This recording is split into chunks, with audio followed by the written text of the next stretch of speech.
Hey, thank you all for joining me. Hopefully, this will be once a month. Uh, just an update of what's going on in Israel generally. Hopefully, no Right. more war updates.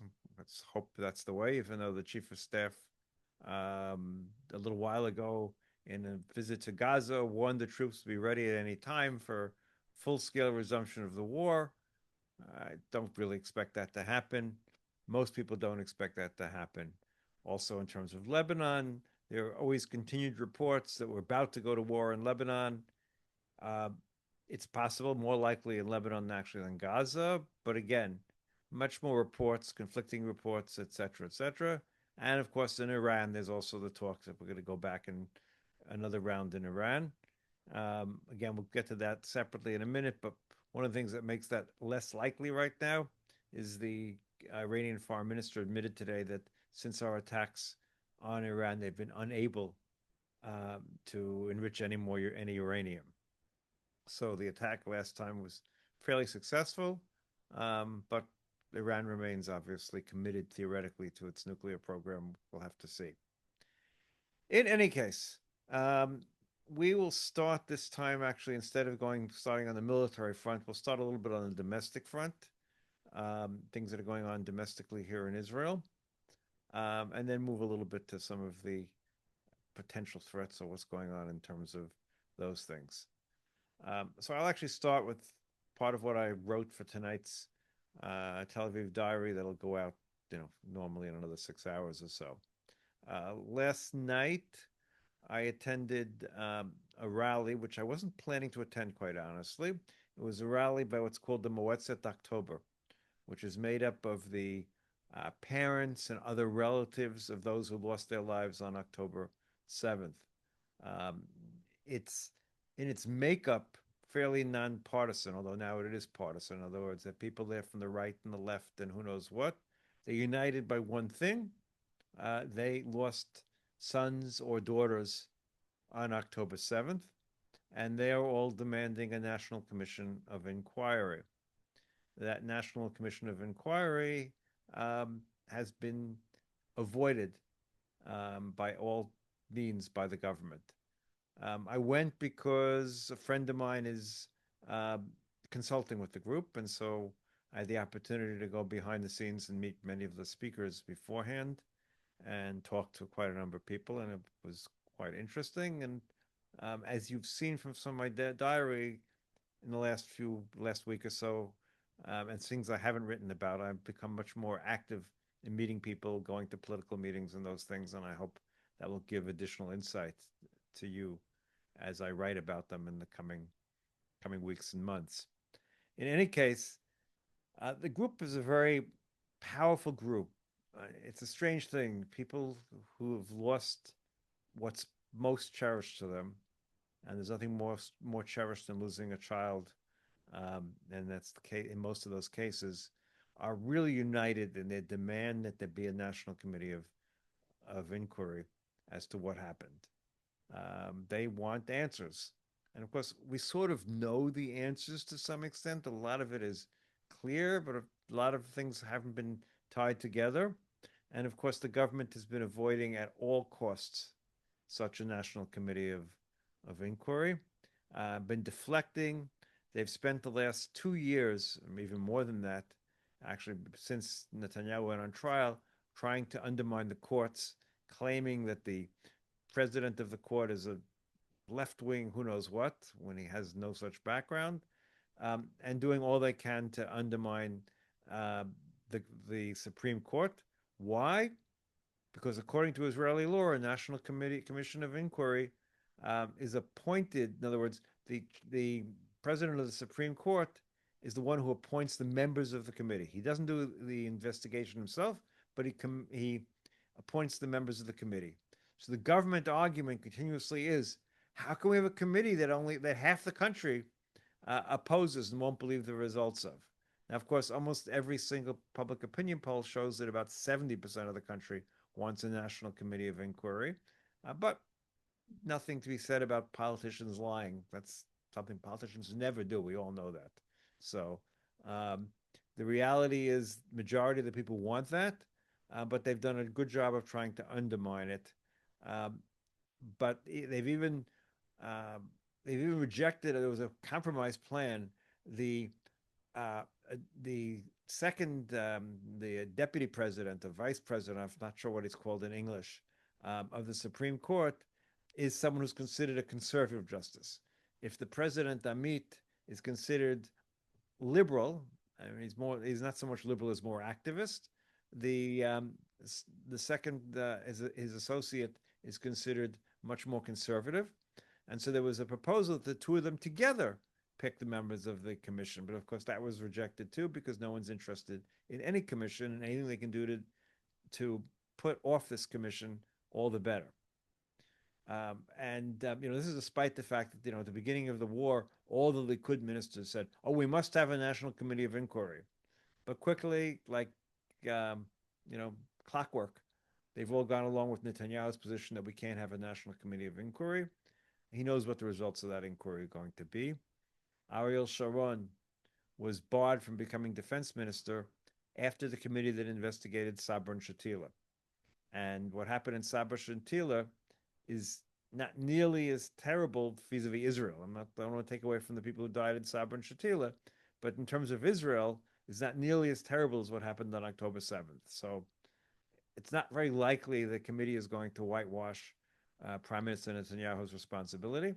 And again, just simple logic, leaving aside what it specifically did and leaving aside the questions of Qatari money and all the details, which we can put aside for the moment.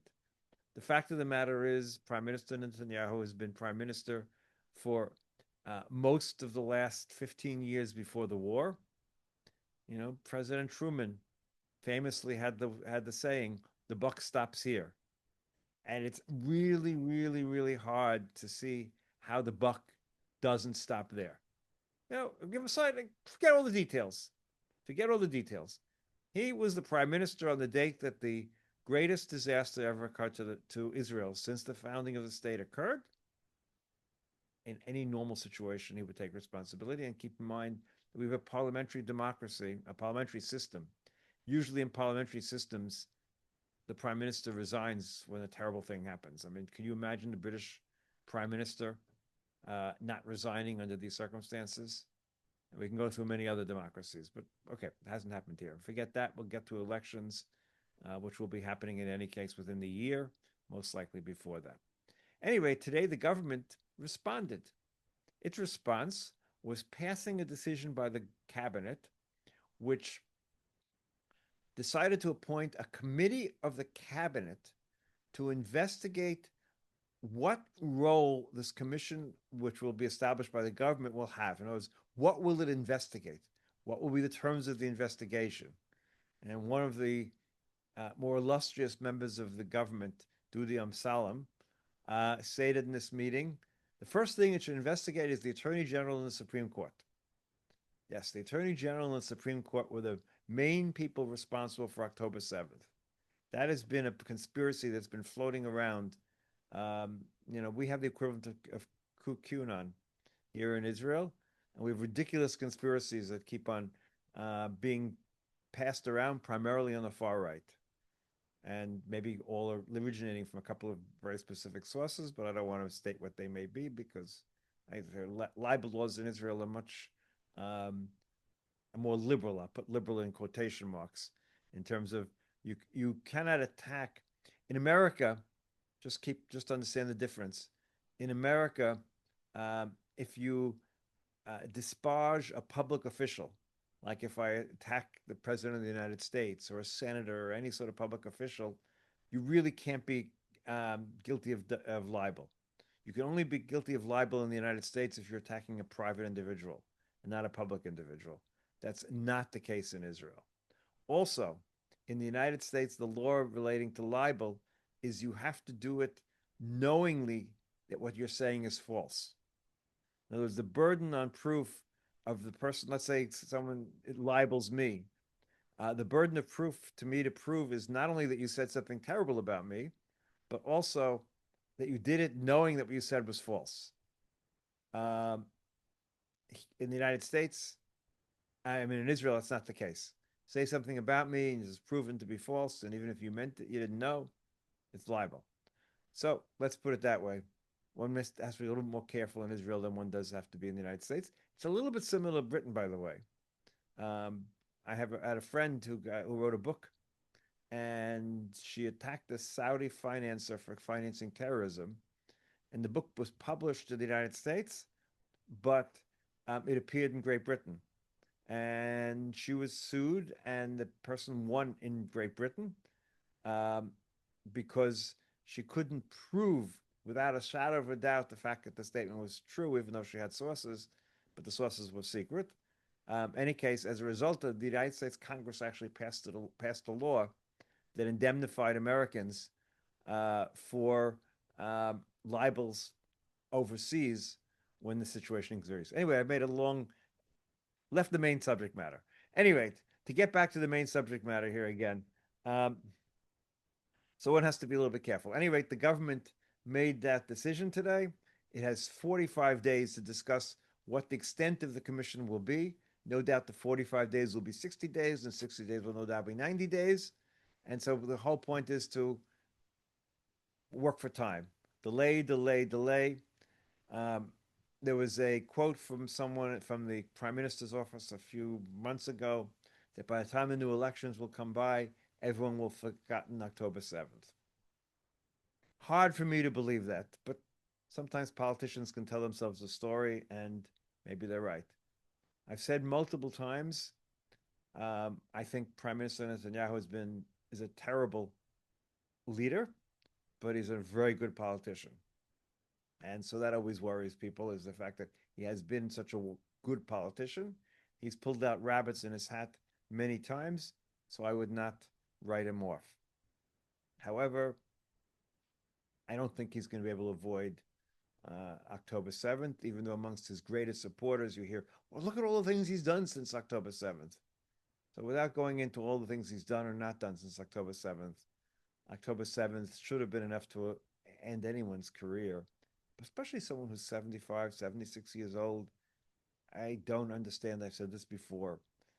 Uh, I don't understand anywhere in the world these people who are deciding to stay in power to this age. I mean, you look at the U.S. Senate, you have senators in the 90s and an awful lot of them in the 80s. And of course, the last president of the United States was no doubt too old for the job by the time he ended. And the current president of the United States will be the oldest president in American history.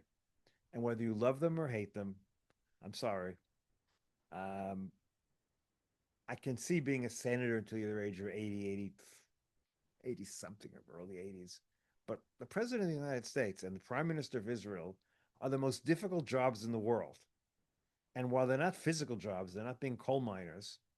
It should be done right, a physical and mentally taxing job. Now, I don't know about any of you. Most of you are closer to my age than my son's age. Let's put it that way. And while I think I have plenty of energy and I'm working hard, I think I was, had more energy when I was 30 than I do now. And so, I'm a strong believer that presidents, prime ministers, the 50s are a good age for presidents and prime ministers. Certainly not the late 70s and early 80s. Seems quite obvious. And of course, we used to think that President Reagan was very old, right? And Reagan now is going to be a young man compared to the age that Trump will be when he finishes the presidency. Anyway, too much of that. So that's what the government decided. The response, of course, has been united amongst the opposition and everyone else, all decrying, once again, the attempt to avoid the National Committee of Inquiry. Now, the other big story today, and this is starting to tear apart the government to a large extent, is the fact that the United Nations will vote tomorrow on the U.S. proposal for post-Gaza, post-Gaza. That decision, includes the international police force, which we don't know who makes it up, and more importantly, includes the clear statement that this will present a pathway towards a Palestinian state. Now, it's a pathway with a fair number of, I won't say landmines in between it, but a fair number of hoops that have to be crossed or jumped that will not be easy. In other words, it requires there's a 2 year deadline to turn over the um, control of Gaza to the Palestinian Authority once they have reformed. And the idea within the 2 year reform period is that the educational system has to be reformed, the amount of corruption has to be eliminated, the police force and their army has to be capable of imposing their will.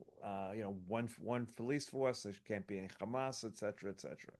So there are quite a number of hoops to go through. On the other hand, the idea that this far right government will uh, be a part of a decision that at least theoretically leads to a Palestinian state is driving some of the members, I wouldn't say crazy, but it is almost impossible for them to swallow.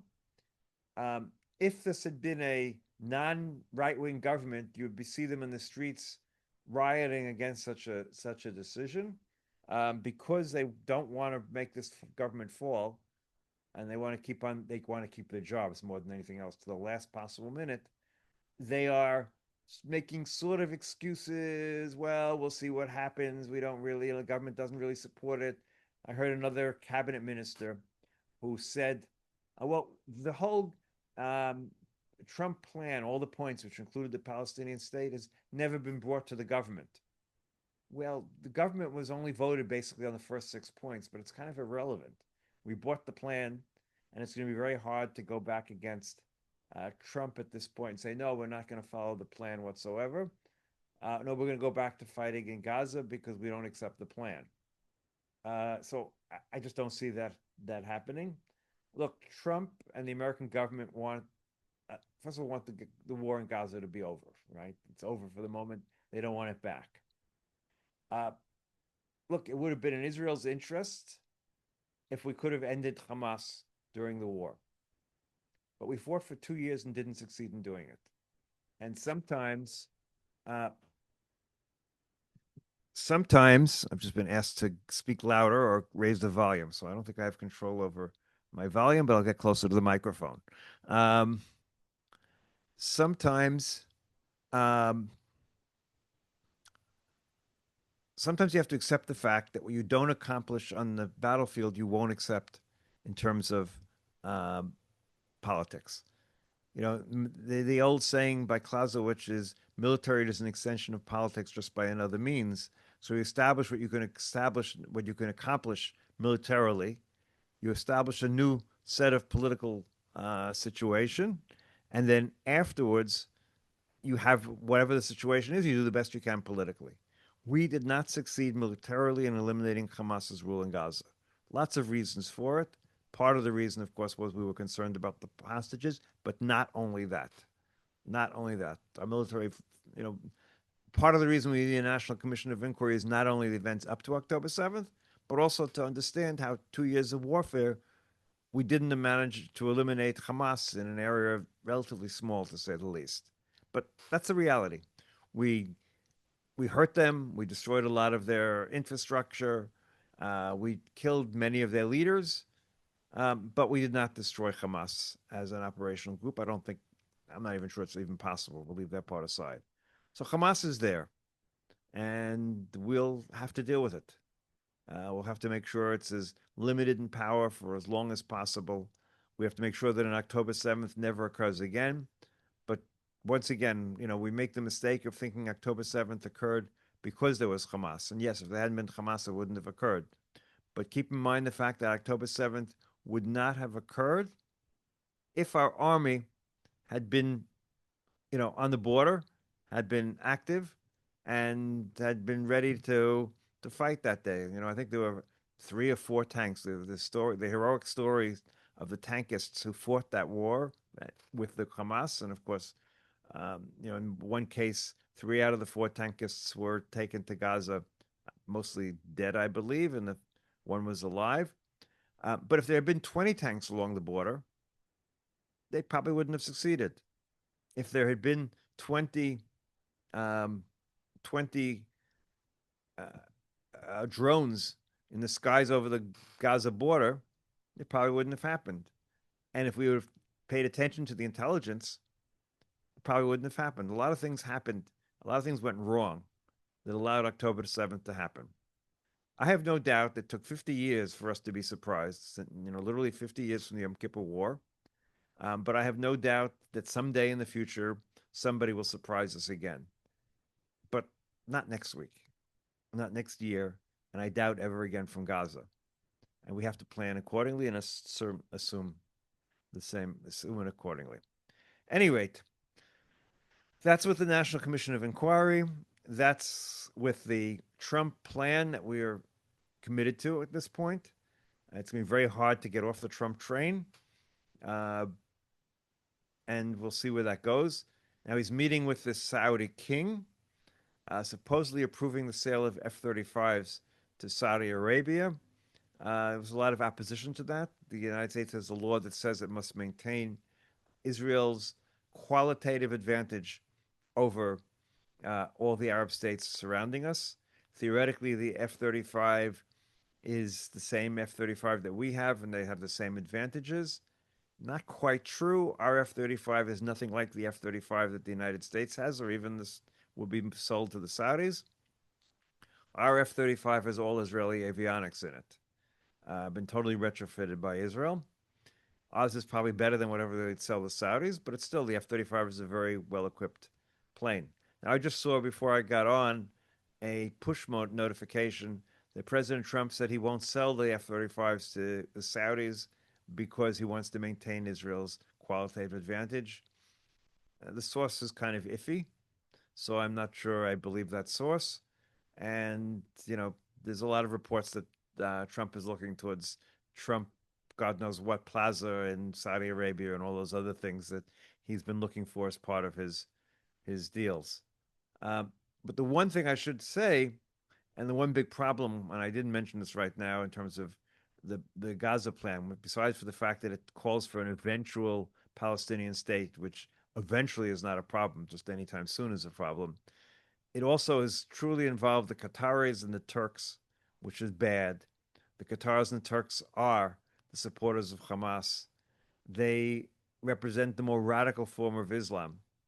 And the two states that we're closest to, one officially, the United Arab Emirates, and one unofficially, the Saudis, will not participate if the Turks um, and the Qataris have a major role. But the United States and Trump is particularly close to the Qataris and the Turks. In terms of Qatar, he got his wonderful plane from them, made a deal to provide a defense pact with Qatar. And in terms of the Turks, he considers Erdogan one of his greatest friends. So these are bad geopolitical situations for us. We'll have to see. There is no question that the Turks certainly helped in getting back our hostages. And so we need, the bad comes with the good. In some cases, that really is the truth. Look, to be honest, and very few people in Israel believe we get back all the living hostages. Very, very few people. Even those people pushing it the hardest, all pretty much convinced that they'd hold back 2 or 3 living hostages for leverage. The fact they gave back all of them came as shall I say, a pleasant surprise, a big surprise. And the fact that we only have 3 deceased hostage bodies to be returned is also an amazing number, quite honestly.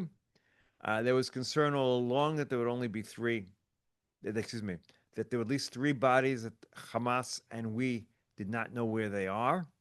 And it may take a long time to find those last 3 bodies. I feel for those families, obviously. But hopefully, between our intelligence and their knowledge, they will be found in a relatively quick period of time. But we'll have to see about that. It's going to be a challenge. On the other political front in Israel, switching now to the issue of ultra-orthodox draft. I'll start from the latest, which is the extreme actions.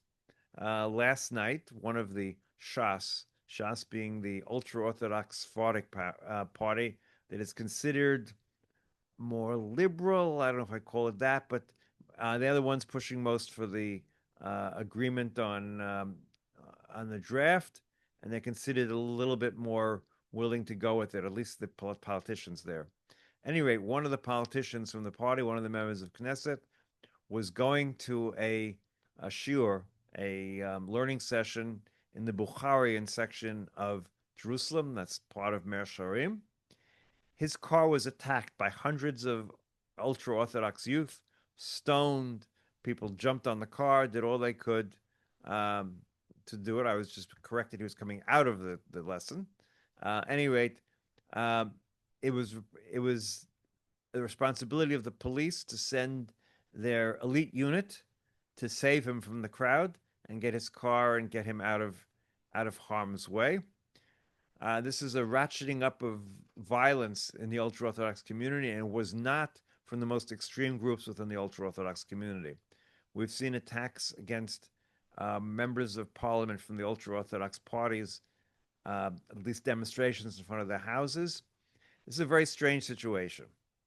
They are about or trying to pass a law that secular Israel and national religious Israel and all those parts of Israel that participate in the army thinks, to use the Yiddish word, is a shanda. It's an embarrassment to pass a law like this that effectively will allow most of the ultra Orthodox not to draft and will basically return the money that's being held back from the ultra Orthodox community. I don't think this law will be passed by Netanyahu in the end because he doesn't want to go into elections with this lodestone around his neck. But that's the law that's being pressed and being pushed to be passed with the support of the ultra Orthodox rabbis. Excuse me, not the rabbis, the ultra Orthodox politicians. The street wants nothing. They believe that any sort of law, even though it exempts 95% of them, and even though it's going to be very hard to get any of them to go into the army with this law, anything that makes any of them go to the army is considered a sellout, and they think the members of Knesset are selling out. They want, and the rabbis, the ultra-Orthodox rabbis, want a government to pass a law that automatically says if you decide you want to study, you're automatically exempt from all service, period, end of story, no requirements for anything else. That's what they want. Obviously, a law like that would not, well, it could pass if a new government was formed and they were absolutely needed to form the government and someone's willing to sell out the good of the country. It's possible. But in any other circumstances, a law like that is not going to pass. And so there's a great deal of tension now between the ultra Orthodox politicians, the ultra Orthodox street, the rabbis, and we'll see where it goes, but it's not going to good places. Let's put it that way. Any rate, that's, I guess I'll bring that to an end for the moment. I haven't discussed anti-Semitism in the world or many other topics, so hopefully people have some questions and I'll try to answer anything else that I didn't cover in this last 30 minutes. So, anyone have any questions, please raise your hand. Paul, thank you. Glad you're back. And Yeah, I'm sorry I I missed it. need a shill in the crowd to ask Yeah, questions. So go ahead. I, I missed the first few minutes. So if you went over this, I apologize. So I want to talk about the settler violence, and uh, I just can't understand how the government, and I mean Netanyahu, could let this happen. He is obviously smart enough and aware enough to know that if Israel wanted to raise a red flag around the world, that we are as bad as the UN and everybody says, this is the best way to do it. I just don't see how he can let this go on. And what's your prediction about what's going to happen to the perpetrators? Okay. No, I didn't discuss it, and I should have discussed it. So I'm glad you brought it up. What's going to the perpetrators? Nothing. Based on previous history, almost nobody. I mean, the case where they burned the family alive, they were actually sentenced to long prison terms. Well, there's been a movement to try to get them released as well. After all, we released Palestinian terrorists, we should release Jewish terrorists. That's what the thought process was. This government does not. A majority of this government does not really want to stop it. It looks terrible, but it's accomplishing some goals of um, forcing Palestinians away from some of their lands, forcing them not to harvest their olive crops, terrifying them, maybe forcing some of them to leave.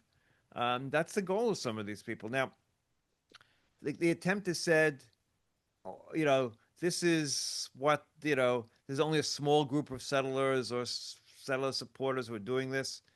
It's not the goal of of the government to do this at the moment.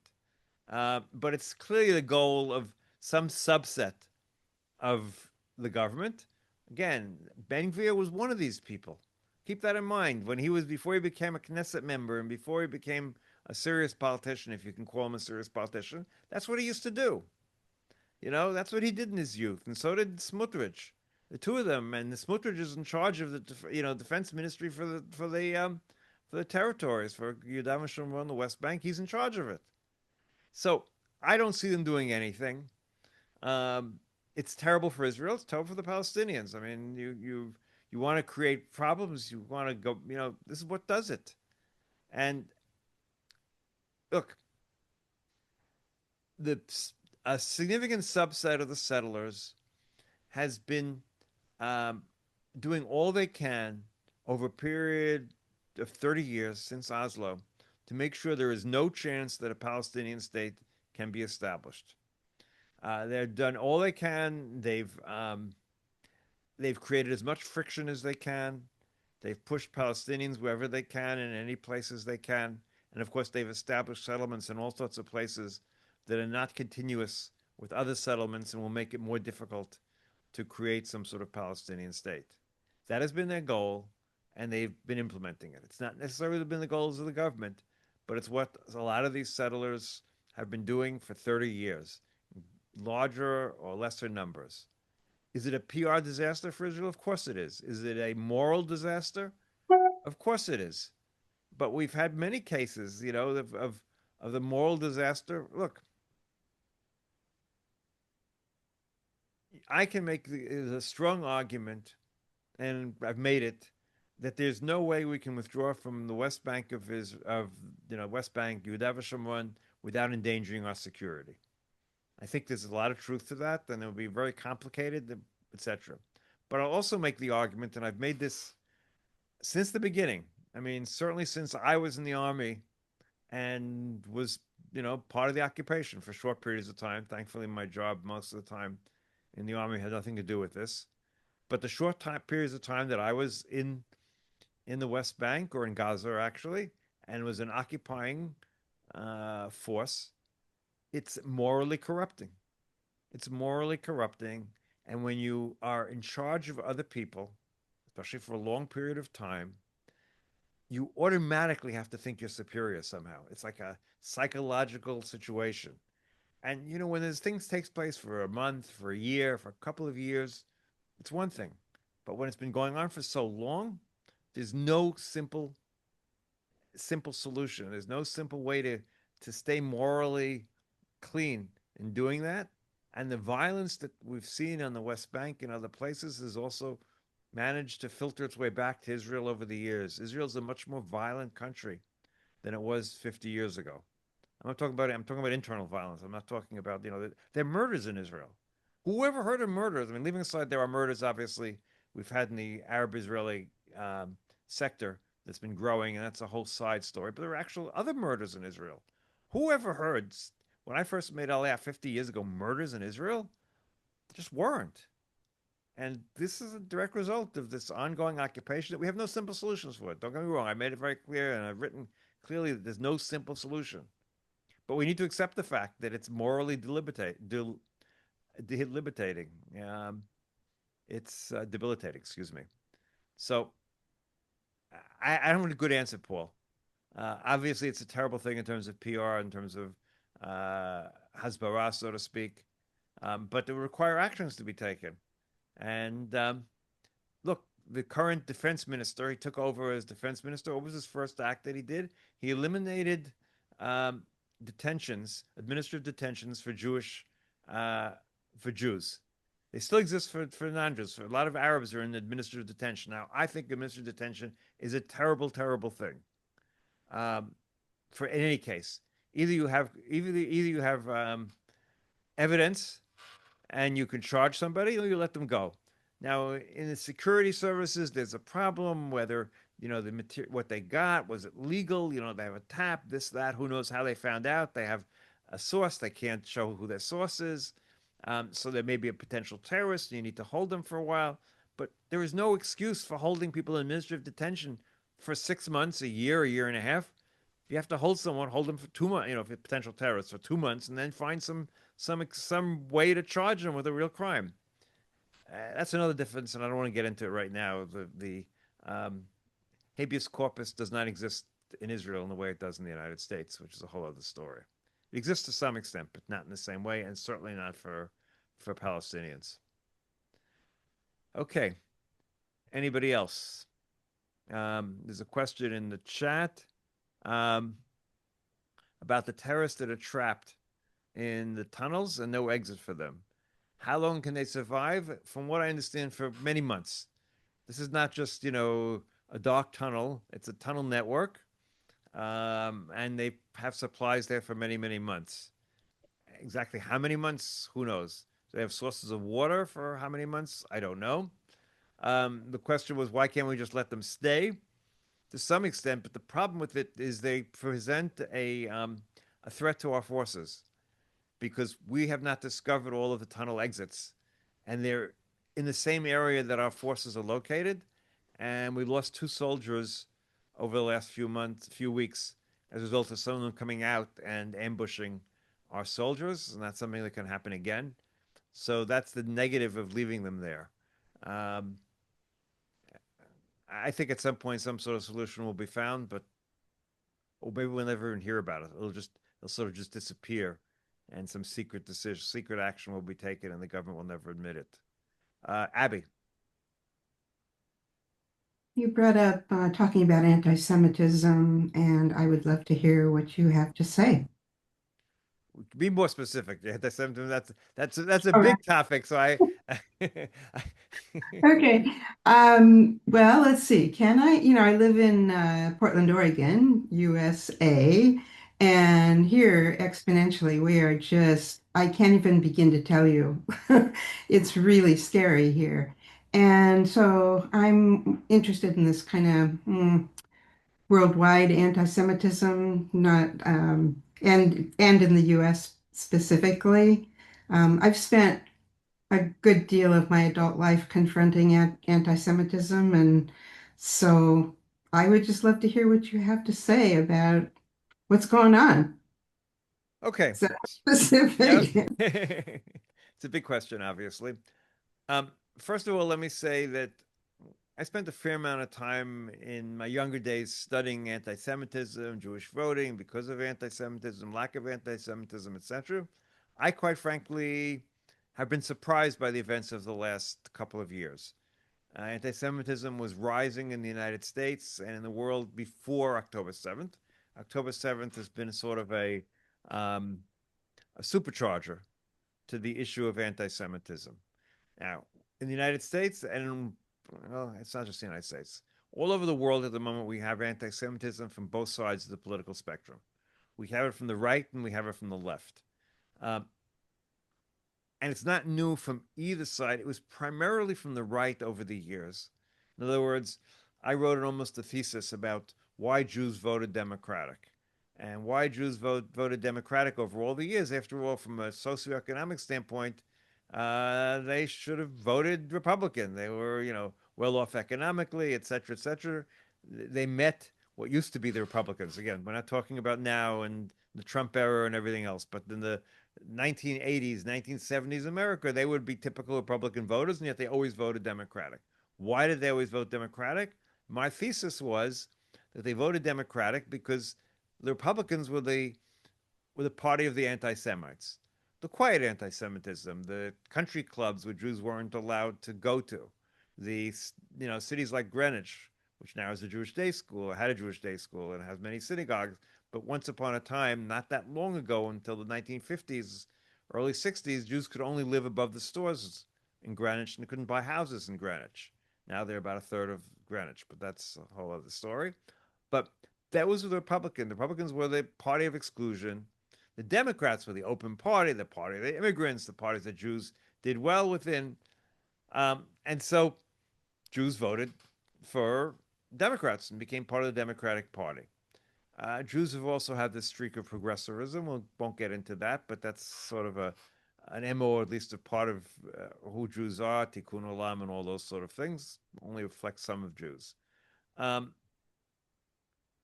then came the anti-Semitism from the left. Now let's start. This isn't brand new. Um, it started with a great deal of anti-Israel rhetoric that goes back to the 70s.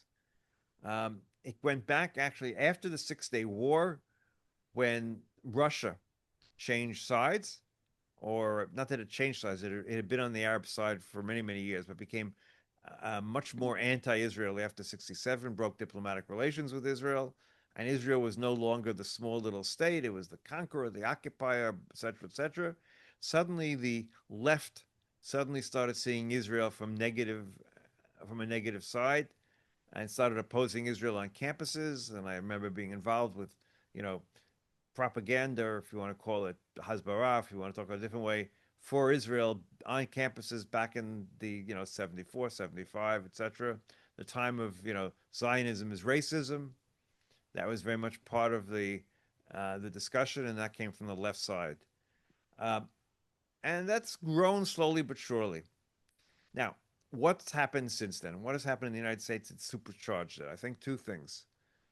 Number one, um, the right has been the Trump era. The Trump era has, although Trump is not anti Semitic himself, he has basically okayed the far right parts of the Republican Party. The far right parts of the Republican Party have included people who have been viciously anti Semitic, like Fuentes, and people who are anti Israel and probably anti Semitic as well, like Tucker Carlson. And those people have now had a large platform, and they've become significant in their anti Semitism and a significant influence on the Republican Party. On the left, I think over the years, the left has been turbocharged by Islamic immigrants to the United States. I don't want to be an Islamophobe, but I think it has had a major impact. Certainly, Palestinian immigrants to the United States has had a major impact.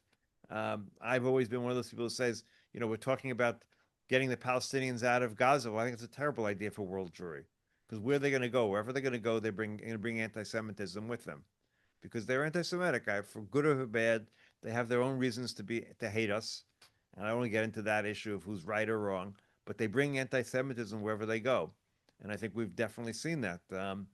I think we've seen they've been the forefront of some of the most anti-Israel protests on campuses, and they have uh, embodied uh, within the left something that basically says that anybody who in any which way supports Israel must be a Zionist and is an enemy, and therefore, by definition, that makes, by all accounts, 80, 90% of Jews support Israel in some way or another. They may not support the government of Israel, but they support the idea of Israel. Let's put it that way. So therefore, 80, 90% of the Jews become targets, and therefore, therein lies the anti-Semitism. And that anti-Semitism is widespread, and we're seeing it all over. And I think to a large extent, it's been, like I said, it's been supercharged by Islamic immigrants to the United States, by Palestinian immigrants to the United States, which I hate saying, but that's the reality we have to understand. Um, I don't know where it goes. I truly don't know where it goes. Generally speaking, I hope the center can hold in the United States, in Europe. We have the same problem worldwide. We have extremists on both ends of the political spectrum. Some on the right support Israel, some on the right oppose Israel. And this is not only in the United States, it's in Germany, it's throughout Europe. Um, our biggest hope is Jews, and it's always been. Jews have done poorly whenever extremists have come to power. It doesn't matter whether they're left wing extremists or right wing extremists. Jews do not do well when extremists are in power. Jews only succeed when the center holds. The United States has had a history of centrist governments, whether they're Republicans and Democrats, Federalists or Whigs. It didn't matter. America has had a very centralist government throughout its history. If the extremes start coming to power in the United States, and to some extent the Trump administration represents the edge of an extreme. Again, I don't want to attack Trump per se, but his administration has some extremists in it. Then the Jews generally are not in for good times. Let's put it that way. Um, why is there someone's asking in the chat? Why is Israel using the word trapped? They could just walk out on the Israeli side and get arrested. Yes, they could lay down their guns and surrender, but they don't want to surrender. That's the whole point. You know, they're interested in their freedom. They want to go out and either join their families in Gaza City, wherever they may be, or possibly go to Turkey, which may be one of the solutions. So they don't want to be arrested. You know, they want to sort of say they've won. Okay. Anybody I have a else? question and I don't know how to put my hand up. Bill Okay, Billick. that's fine. Go ahead. Is Trump reneging on his commitment to disarm Hamas? And if that's true, how can Israel accept that? And if it's true, what can Israel do about that? Okay, basically, it sounds the answer is yes, or let's not disarm Hamas yet. Let's not stop the whole process because we haven't figured out how to disarm Hamas. Let's be realistic. Who is going to disarm Hamas? In this whole plan, who is going to disarm Hamas? Who is going to go in with guns and disarm Hamas unless it wanted to be disarmed? Unless we can convince Hamas to disarm. Now, maybe we can convince Hamas to disarm with um, enough positive feedback, with the Turks promising this and that. Maybe it's possible, but it seems unlikely. What seems more likely is Hamas will agree not to have offensive weapons, no missiles. It won't build any more tunnels. That's likely, but no offensive missiles like missiles, anti-tank guns, who knows what. And so Trump will, like he does often, he will claim victory, even though it will not really be a real victory. Um, Israel can't do very much. Let's be realistic here. Israel can't really go. First of all, it can't go against Trump. Trump is the only friend Israel has in the world right now. And if we anger Trump, the United States could remove its veto in the United Nations, and that could have some uh, bad bad impact, especially if we go back to war. And once again, we get the pictures of Palestinians being killed by Israelis, et cetera, et cetera.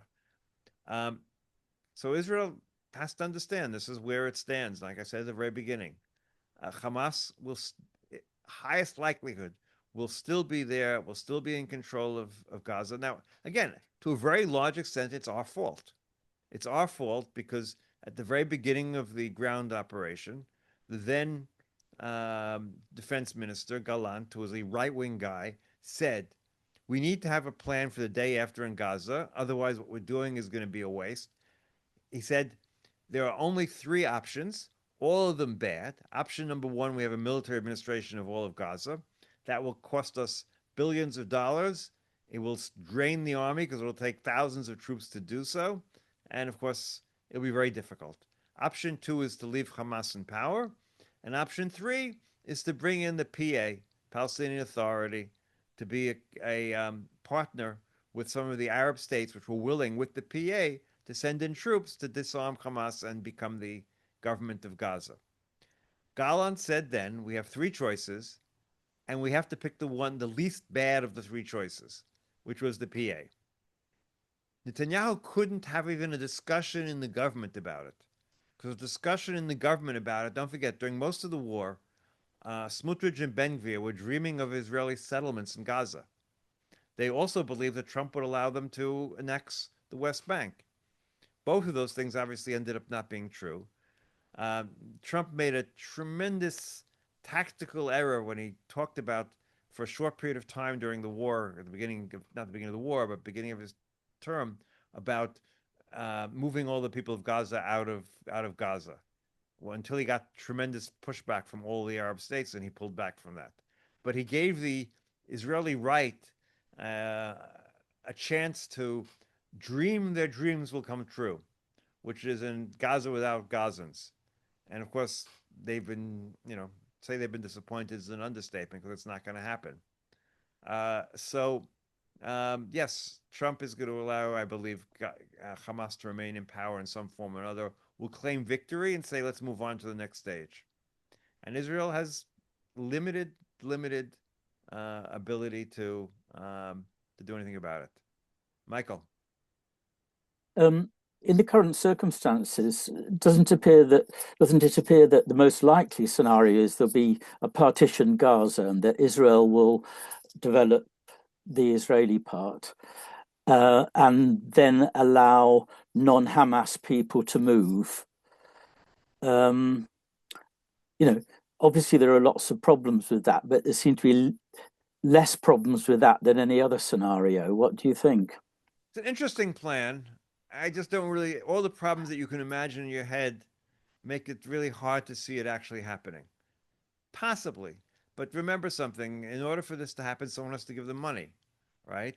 The money has to come from the Saudis or the Emirates or somebody else. Are they going to give the money for this hodgepodge solution? I don't know. I mean, to life of me, don't quite understand why we destroyed all the housing, but we'll leave that part aside for the moment. All the housing has to be built. We're talking about 40 to 50 billion dollars. However rich these countries are, 40 to 50 billion dollars is not nothing, and it will take time. It'll take a long time to rebuild all of these things. So, are they going to build like the area of Rafah into a modern city in Rafah, and then leave the rest of Gaza on the other side in ruins? I just don't see that happening. I mean, it sounds like a nice idea, and I believe it's, I can imagine a situation where slowly we get the Gazans to move out of Gaza City into their wonderful new homes in Rafah and slowly in Khan Yunis and build around, and then leave Hamas alone in Gaza City and that area. Sounds like an interesting idea. I mean, it could be a high quality refugee camp like they've done in Jordan for the Syrian refugees. High quality refugee camp is not going to be enough to do that, I don't think. I really don't. I think you need to actually rebuild Gaza, in other words. I don't think Well, as an interim measure. Yeah, as an interim, you can improve that. But again, you got to get people to move to it. And, who are they going to trust also? And then they're going to probably do it against the will of Hamas. It's possible. But we'll have to see. I don't know. I'm skeptical about, even though it sounds like a nice plan, I'm skeptical about its likelihood of happening. So, okay, everybody. Unless there are any other questions, I will thank you all for joining me. We'll try to do this once a month. It's been a pleasure. Please let me know if any particular things you want me to cover in the diary that I haven't been covering on the podcasts. I'll be happy to try to do that. So thank you all. Have a great day. Thank you, Mark. Thank you. Thanks, Mark. Thanks. Bye, everybody. Bye.